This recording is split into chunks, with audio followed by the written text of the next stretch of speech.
My name is Dario Hasenstab. I have a degree in international affairs, and I'm here with Balder Hagritz, a former university professor of mine, as well as now a consultant. And together, we're bursting the Western bubble. Today, we will analyze how to understand free speech through the lens of the Western bubble. Because while Western societies have many strengths and significant weaknesses, in order to analyze these, we use the concept of the Western bubble. If you would like to know more about this concept, how this podcast started, or simply who we are, make sure to listen to our introduction episode. Hi, Balder. Why are we speaking about this topic today? Why are we speaking about free speech? Hello, Dario.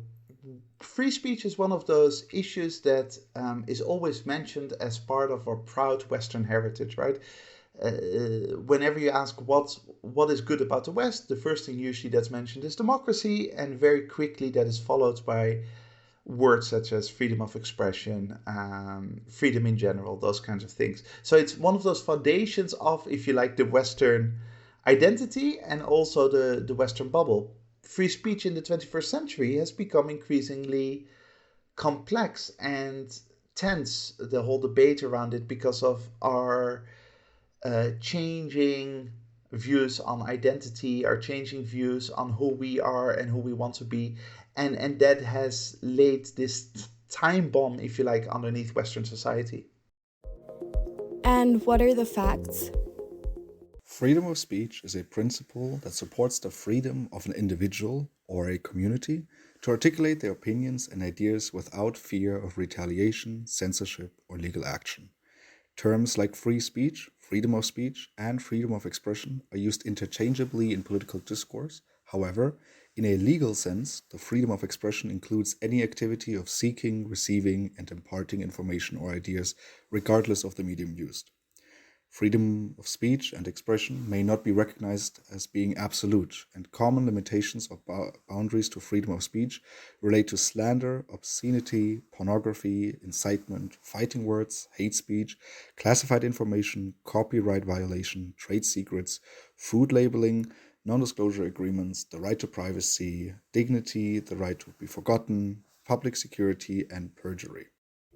What is the bubble? So I think we can be transparent here that we are recording this not only because it's a very important topic, as you pointed out in the introduction, but also because a listener of ours, Leon, sent us a video from that was only uploaded a few days ago, but is from a press conference of Rowan Atkinson from a few years ago, when there was a big discussion in the United Kingdom happening on reforming Section 5. And it basically was this campaign called Feel Free to Insult Me. And we will definitely link it in the post description below. But there was one statement in particular that really caught our attention. Is when Rowan Atkinson said that free speech is one of the most important things in life. And when we're talking about the Western bubble, I think this is a very good way to start it, because for us it might feel like free speech is one of the most important things in life, but that does not necessarily reflect reality. Yes, it's probably fair also to point out that the rest of the press conference was full of very good points about the problems that modern society faces when it comes to free speech and when it comes to the dangers to limiting free speech and all that. So it's overall the press conference contains many wise words, but he essentially started by saying free speech is the second most important thing to me in life after having food in my mouth and before having a roof over my head. And that is such a middle class Western kind of perspective. The idea that if you were to prioritize the things that are important to you in life, free speech is second, is complete nonsense, of course. It's not even in the top 10. I mean, you've got a whole list of basic necessities before you can even start thinking about free speech. And that goes way about beyond food. It's about physical security. It's about social stability. It's about education for your children. And at some point down the line, free speech becomes more and more important, of course. But that's exactly how the West confuses itself, right? The West seems to think that somehow their principles are foundational human condition for everyone, and that democracy and freedom of expression are just as important as the air we breathe. Well, newsflash, they aren't. They're not as important as the air we breathe, and in some cases, they're not important at all. I remember having a lot of conversations like these, in especially the first few years of university, when I said that if you are hungry and your children are hungry, then free speech is one of the last things you care about. It's mostly the fact that you care about food for your children. As you said, physical security, a roof over your head. There's a long list of things. And I think that outside the West, that this is a lot more prevalent than maybe within the West. It's exactly the same thing as with democracy, right? These Chinese farmers that have been lifted out of poverty into middle class standards of living in China. Ask them whether they'd rather be poor, still living in complete economic and social deprivation on the countryside, or whether they enjoy their current life. They will always tell you, hey, please give me my current life, and I'm very happy with the authoritarian system that led me to this place. I mean, we've had a conversation like this before, but in 1 or 2 generations, this might be very different within China. Is that then the children who grew up with that feeling of wealth and very few insecurities otherwise, that they will feel very strongly about this? But that's exactly the Western bubble, right? Because so many people in the West are living in middle class standards of living or above. We have forgotten what basic necessities are, and now we have the luxury to have these conversations, and they're really important. I mean, I'm a major defender of freedom of speech, but the idea that I can talk about that without acknowledging that this comes from a place of luxury, from a place of privilege, is of course insanity. It only becomes relevant once you've fulfilled the other criteria. So let's use this luxury and let's have a discussion on free speech. And let's start with free speech as a concept, because it always gets conflated. You know, there's a lot of different terms flying around. I read it out in the fact sheet. People also use freedom of expression, free speech, freedom of speech. So there's basically 2 different versions. However, there's a lot of space in between as well. And when we talk about freedom of speech, we're generally talking about your legal right that the state and no one else can interfere with your freedom of expressing your own opinion. So that if I say, I think that Angela Merkel is stupid, that then there won't be the German police coming and knocking on my door and taking me away because I said so. Yeah, I will send you a strongly worded letter, but you will be protected from any repercussions beyond that. Essentially, that core foundational freedom of speech is protection of the individual against the state, mostly. Of course, you also need to be protected from other individuals, but that's where the state again comes in, because the state has to protect you from violence. I can't knock on your door and hit you because you said something mean about Merkel. But most importantly, it is the idea that the state will not interfere with your right to express yourself. And that is essentially the tension between the authorities and the individual. And of course, that's a hugely important aspect of what makes the West the West. That's a fundamental condition for democracy. It is something that we hold very highly in the West, and rightfully so. I mean, it makes a lot of sense to have that defense against the state and to be able to express yourself without oppression. And you already gave the other example for basically the other side of what free speech can be or is confused as. That would be sending me a strongly worded letter, telling me that I'm wrong and maybe even going beyond. So that would basically be the other side. And if we take this to the extreme, it would be you going on Twitter and telling everyone to send me mean messages or messages of disagreement because of my statement. Yes, and this is where the conflation often begins, right? Where people conflate those 2 different things. If I aggressively go after your words without obviously physical violence or anything, but I aggressively tell you, Dario, you should not have said that, you're wrong to say that, how dare you say that, then that is not me infringing upon your freedom of expression. This is me criticizing your expression. To take it a step further, if I say, Dario, I will never want to do a podcast with you anymore, I'm not taking away your right of free speech. I'm just saying I don't want to give you a platform. I don't want to share a platform with you to for you to spout your nonsense. That is not the same as harming free speech. I am free to criticize you as much as I like.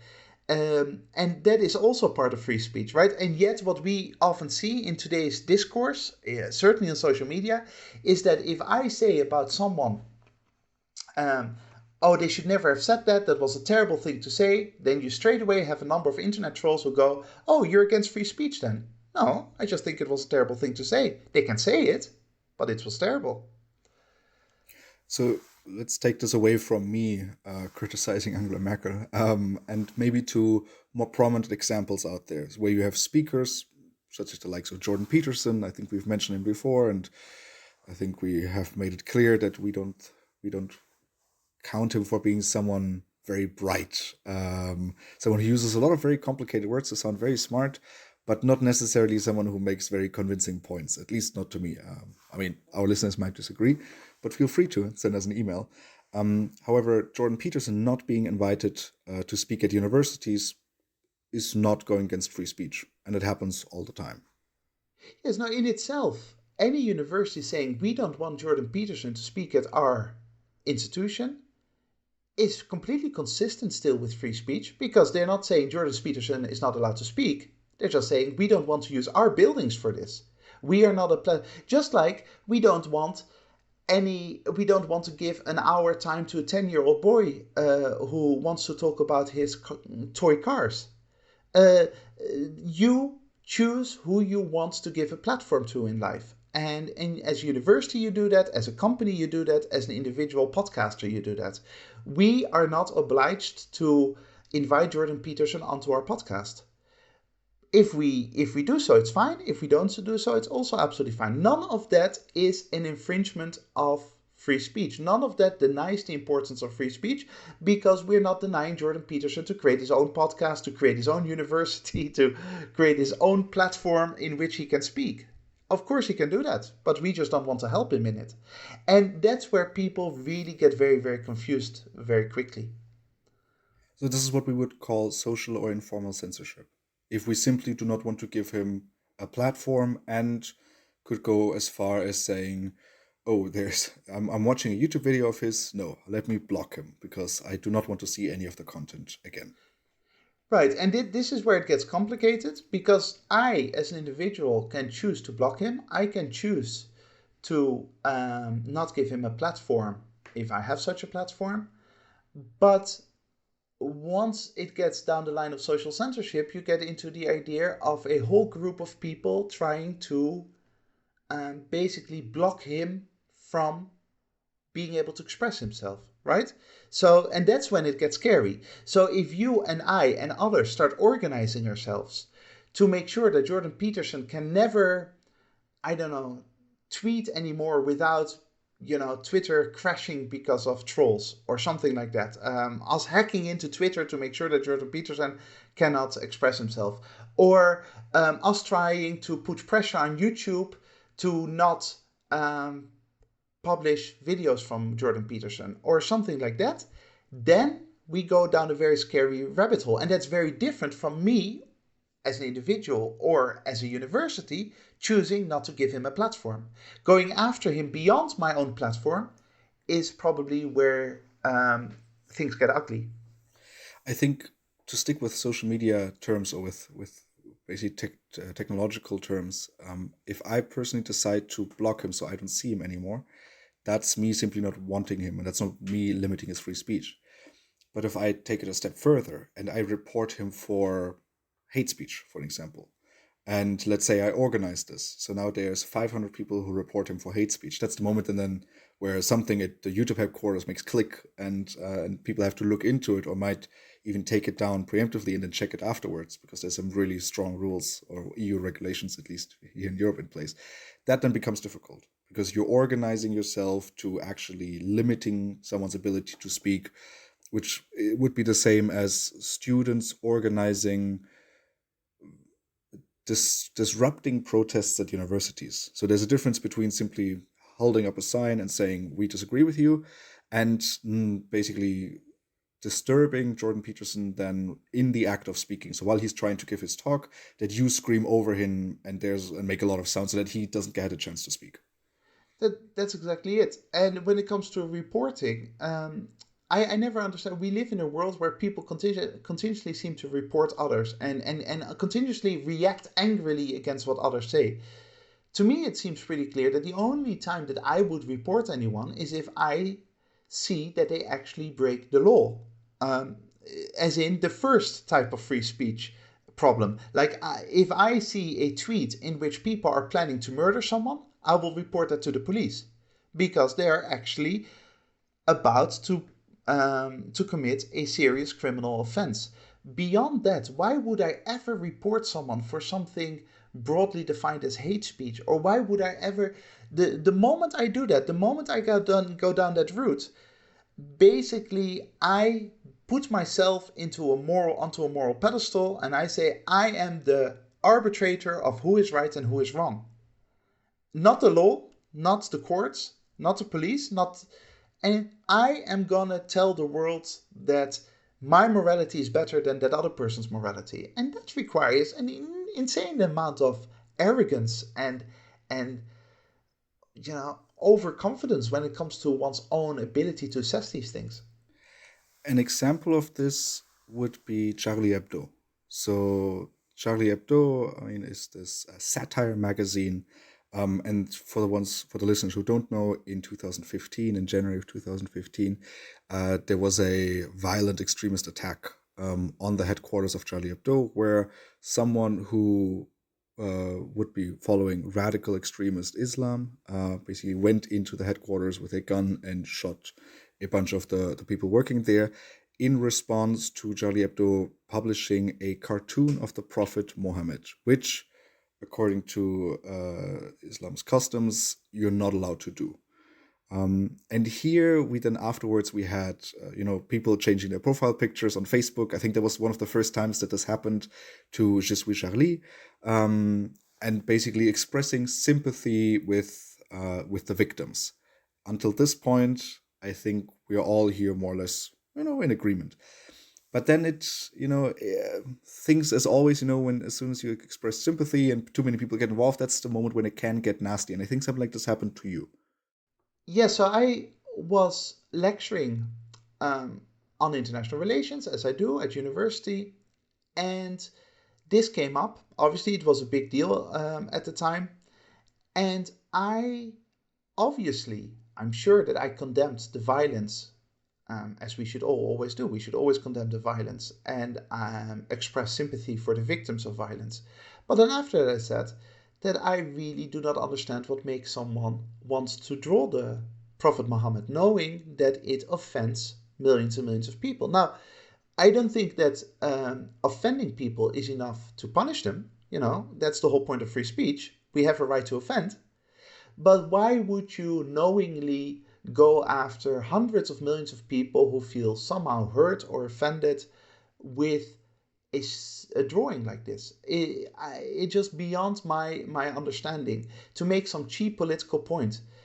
And then people said, "Oh, how dare you?" People became very angry, especially French students in my class became very aggressive against my words and said, "Well, basically now you're justifying the violence and you're limiting free speech and all that." No, I completely accept the right for that person to draw the Prophet Muhammad. But having the right to do something doesn't mean that you should do it. There's a difference between being allowed to do something and actually having a good reason to do it. And so people could not distinguish the difference between that. Between me saying, it's horrifying that people got murdered because of this. It's horrifying that violence took place. At the same time, it is really, really annoying that people feel the need to draw the Prophet Muhammad, knowing that it hurts an entire religious group. There's absolutely no need to go down that route because we know that you're protected by free speech. And so a term that came up during that discussion and keeps on coming up is hate speech. That basically drawing this cartoon could be considered hate speech because, you're See, I'm struggling for words here because what is hate speech? It's very difficult to define. And is drawing a cartoon that insults hundreds of millions of people, is that hate speech? I'm not sure, and I'm not sure. Well, I'm also not a judge. I'm glad that, of course, I have to take care of that, but I don't think it's properly established within societies as well. No, and hate speech is a very scary concept to me. It's now been normalized in our society. It's something that certainly the young generation just takes for granted as a concept that somehow is applicable to reality. But hate speech is essentially legislating what's going on in our head, right? So I say something, I do something, and now I'm going to be punished for my thoughts rather than actually for my actions, which is very scary to me. I should be free to have in my mind all kinds of ideas that aren't socially acceptable. And in most cases, I should be able to express those ideas unless they lead to a direct crime, to a criminal offense. We go back to the hardcore meaning of free speech, the me being protected from being punished by the state. And hate speech tries to sort of create a gray area there. Hate speech says, well, if you're really misogynistic, or if you're really racist, or if you're really, I don't know, anti-Semitic, then we all of a sudden have a right to punish you for your thoughts and ideas. And that becomes very, very scary to me. Hate speech should not be a concept that we apply to the world around us. What we should apply is, are we actually breaking the law? If we break the law, then there is a case for me to be put in front of a judge, put in front of court. If I'm not breaking the law, we should work very hard to allow me to have my own thoughts and to express my own thoughts publicly. See, this is so difficult to talk and think about because I'm sure that any listener can name 3 examples immediately that would convince me, oh yes, you definitely shouldn't say this. Or maybe it should not be allowed to say this because it is so hurtful and because certain groups maybe have endured more than others. But that's that famous line, right? Because then at what point do you draw the line and say, oh no, you can't say that because maybe these groups have not endured as much. So it's really this discussion about you have a line, and as soon it's very difficult to define. And in the gray areas like this of hate speech, it's very difficult to define because so me basically defaming, let's say French people, maybe in a German context where Germany has attacked France a few times, maybe that could be considered as hate speech. But let's say me saying something bad against Australians, there's no historical context with this. Australians are happy people, they don't have to endure anything terrible, at least of my knowledge right now. So that's not really hate speech. I think that's a very difficult line to draw and something that we shouldn't attempt. And exactly when those words are spoken, it's a difficult line to be drawn. It is very hard to define. It's the moment that it doesn't, it is no longer useful as a concept to our society. That doesn't mean that we can't have conversations about gray areas, but not as a mechanism to punish people for something. You cannot punish people if we cannot have clear lines. So, for example, in some countries, hate speech is now actually legislated in a way that if I kill someone because of racist motives, I'm going to get punished more than if I just kill someone because I was in a bad mood. Well, that is really, really scary. Because how do you define racist motives? How do you define what's going on in my head? And how, in the end, the result is that someone got murdered. And I should be punished for taking the life of another human being. Not for the thoughts that were going on in my mind before that, right? At most, whether it was premeditated murder or not, whether I planned it or not, I could see that being an issue. But the idea that we can sort of create a vague sense of morality and then apply that vague sense of morality onto what we're allowed to think and not to think, what we're allowed to say and not to say, that becomes very scary. So, to go back to Charlie Hebdo, everyone is entitled, as free in France certainly, to draw a picture of the Prophet Muhammad. I will go after you with my strongly worded letters for doing so. I will criticize you for doing so. I will ask you, what is wrong with you? Why do you want to make hundreds of millions of people feel very uncomfortable? How do you think that improves the world? But you are protected to do so. And even if you're an Islamophobe, even if you have some kind of horrible racist ideas about Arabs or whatever it is that you have a freedom to draw that picture. But I won't go easy on you. I will go after you because I think that you should not go down that path. Exactly, going after them in strongly worded letters. And I think Exactly. which is a better version of going after them in a form of a tweet, because that's the moment when it very quickly, things can actually get out of hand. I mean, isn't there this difference between me typing at 280 characters and hitting send, and me having to handwrite, my generation, that's difficult. Then I need to Google how to properly format the letters so that will actually get sent. I need to know where to buy stamps and all of that. That takes more time for your hatred to go down. But this is a perfect example of where our world is going horribly wrong at the moment, right? Because that tweet is something very easy. It is very easy to put Je suis Charlie behind your Twitter account, or to put Ukrainian flag behind your Twitter account, or to put whatever else label you behind your Twitter account. That allows you to quickly virtue signal, to quickly say to the world, I'm on the right side of morality, without actually having to go through the effort of actually writing out a letter and thinking about your argumentation and analyzing the issue properly and, using respectful words. It's much easier to just tweet out something and to feel morally outraged. And that very clearly typifies society in the 21st century, where it's all about that moral outrage and that inherent tribalism, moving the goalpost according to which tribe you belong to, and then saying, hey, if you don't belong to my tribe, you're morally reprehensible, and I'm gonna send you some mean messages. But I'm not going to properly write a letter thinking about my position, thinking about your position, and trying to figure out what is right and what is wrong. No. I'm just gonna be very upset and very angry with you.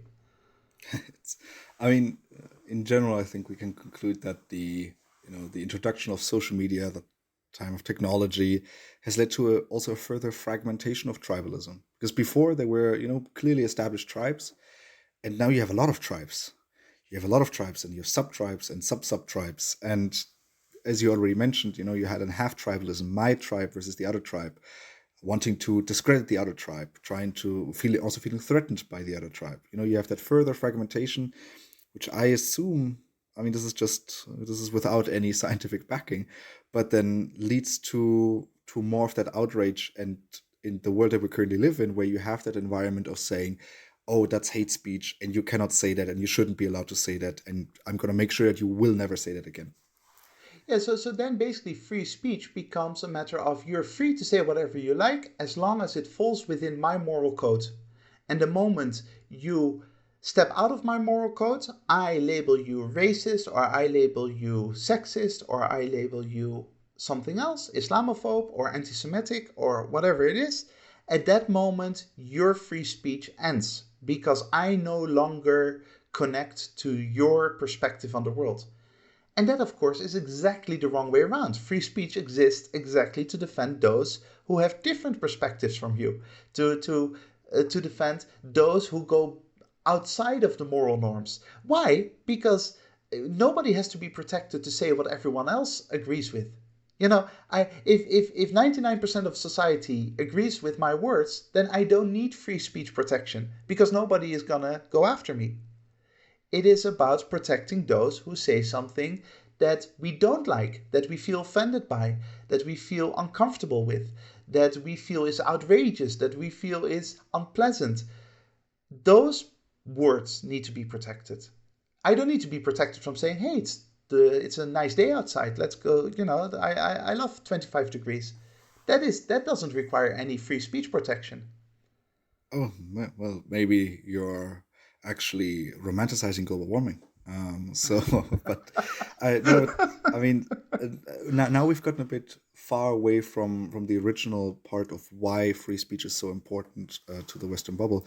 I mean, why is it so important to protect these, dissenting voices, the ones that are maybe the 1%, that are maybe the 20% of society? Why is it that the West believes that free speech is so important? And I mean, we believe that as well, just not within the top 10. Well, there are some practical reasons and some principled reasons, right? A practical reason would be that by having the freedom to express yourself, and not just express yourself in speech, but also having thoughts and communicating these thoughts in many different ways that you have, allows us to move forward, allows us to develop ourselves, allows us to learn things about ourselves. There are plenty of examples from the past. The usual cliche is Galileo Galilei, where people said something that went against the standard norm of those days, but they contributed tremendously to our eventual social evolution. So, having free speech allows us to develop society, be creative, be open-minded, even if it goes against our sensitivities or moral sensibilities, whatever.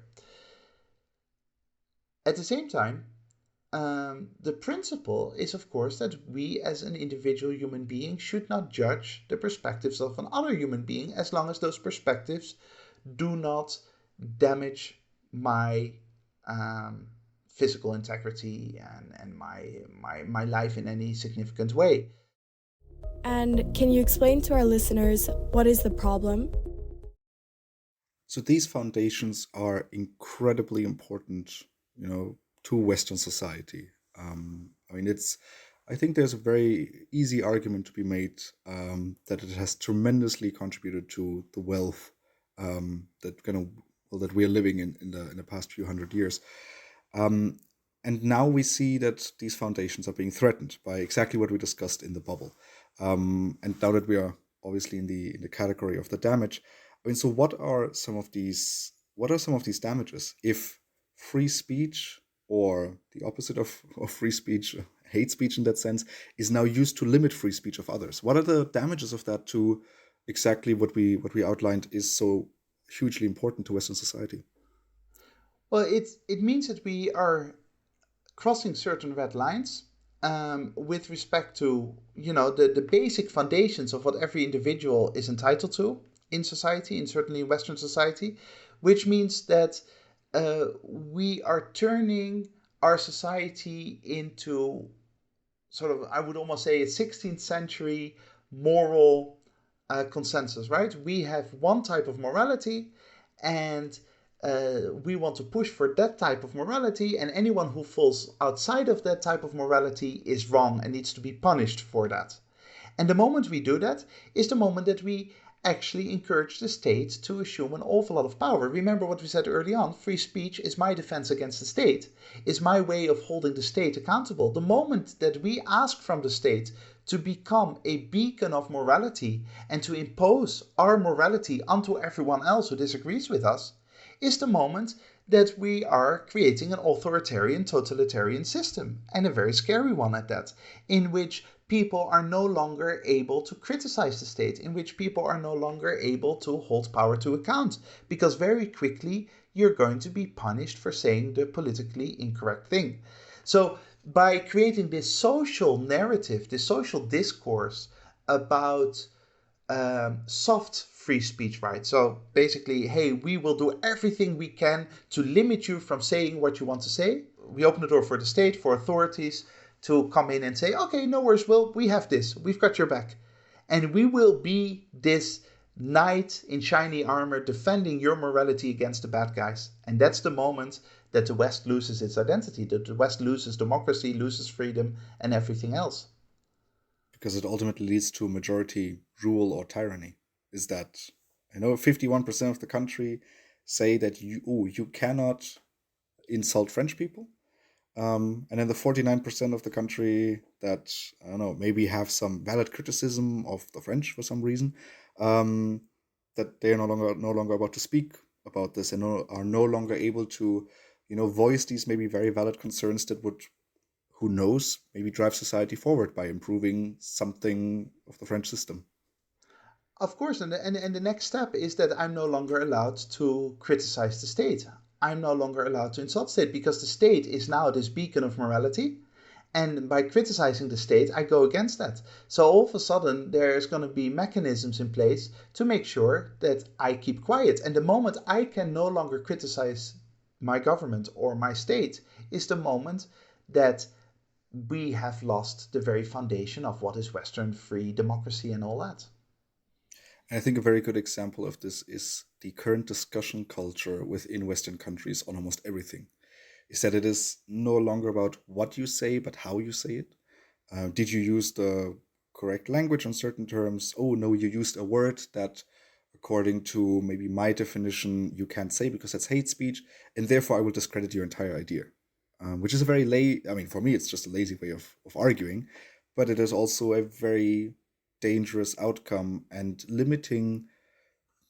From my perspective, what has made the West so strong is allowing these different perspectives and therefore advancing by simply having a good discourse. If you no longer have a discourse on ideas, but a discourse on what can be said and not, then I think you might be losing the big picture. The very aggression in these kinds of conversations that you mentioned is something that is detrimental to our society in so many ways, because it doesn't allow us to connect with the other person's perspective anymore. It doesn't allow us to actually say, look, I don't understand where you're coming from. To me, it feels kind of intuitively really wrong and horrible what you're saying, but let's see what kind of dialogue we can create. And maybe I will understand your perspective a little bit more, why you vote for Donald Trump. And maybe you can understand my perspective a little bit more, and we can see if somehow we find somewhere some common ground, right? And if we don't find common ground, that's also okay. As long as we both stick to the law and we behave as decent citizens within our society, it's okay. I don't have to agree with you, and you don't have to agree with me. And what now? So when we're talking about the future, one of the ideas we had for this segment now is a discussion we had before recording this episode. Because when it comes to free speech, I think it's always the United States that's mentioned as the country where you have the most amount of free speech. And then I always say that, well, in my country, we don't have a lot of free speech because, for example, here it is not legal to deny the Holocaust. And that's something that I think is in that gray area and in that discussion, where I personally, as German citizen, I feel very strongly about that. I very much agree that you should not be allowed to deny the Holocaust in this country, given its history, given its past, given how we learn to deal with this.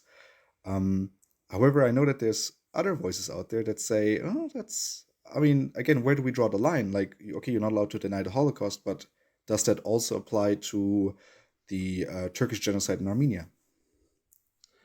So I'm agnostic on the German case, and also, I guess, on Israel, for example, because, of course, Germany and Israel are very specific when it comes to the Holocaust for good reasons, and I just don't have a good analysis on that.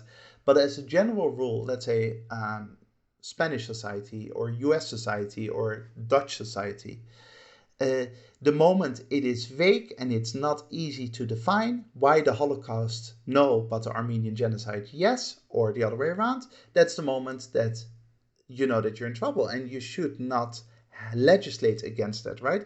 So if someone were to deny the Holocaust, I would once again send my strongly worded letter and I would try to give them as many facts as possible to tell them that they're idiots for denying the Holocaust, and that the Holocaust was real, and that the numbers are real. You can argue about a few thousand here and there, which says a lot about the insane amounts of numbers that the Holocaust has, victimized. But overall, someone denying the Holocaust is just denying reality. But they have a right to deny reality.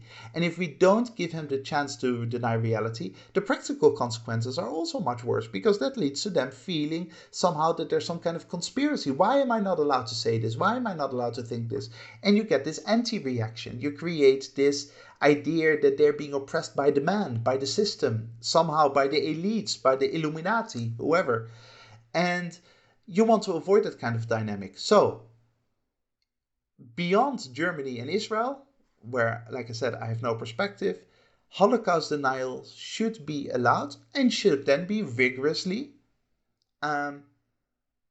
be explained why denial is wrong, why it is just not in line with reality, why the Holocaust did exist, how we know that, and what the consequences are, rather than just saying, no, we don't talk about it because obviously it's true, because then it becomes a dogma, and once something becomes a dogma, you're kind of on the wrong side of history. See, for me personally, coming from my tribe, I understand all these arguments. They make a lot of sense to me.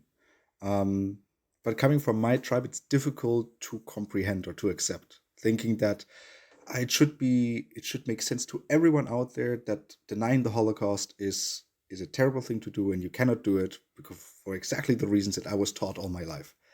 So for me personally, it's difficult to kind of accept that. But at the same time, I mean, this is I think the exercise that we all have to do with our own tribes. You do have to then. I mean, here I have a lot of help from the Westphalian system, saying that no, within your society you can regulate it this way if you have the maybe the context and the agreement on that. But that overall it becomes very difficult as soon as you have to again ask yourself the question, oh, then why not this? And I think that this is a good exercise overall, is asking yourself and your tribe, why are you so angry about this, and why do you think that this should not be covered by free speech, and then kind of making that transfer to, oh, then why not that? But that's exactly the process. So when you ask yourself, why are you so angry about someone denying the Holocaust, the answer is clear, because I would say 99 out of 100 people denying the Holocaust do so willfully, knowing that they're lying about it, but they try to push a narrative. There are very few people, I think, that seriously, inside of their mind, believe that the Holocaust isn't real. And so people have an agenda when they deny the Holocaust, an anti-Semitic agenda, or some kind of extreme right-wing agenda in general, or whatever. And that makes us upset because we feel deeply, deeply uncomfortable with that. It goes against our moral fabric. It goes against what our parents told us is right and proper about the world. And therefore we have this emotional reaction against someone denying the Holocaust.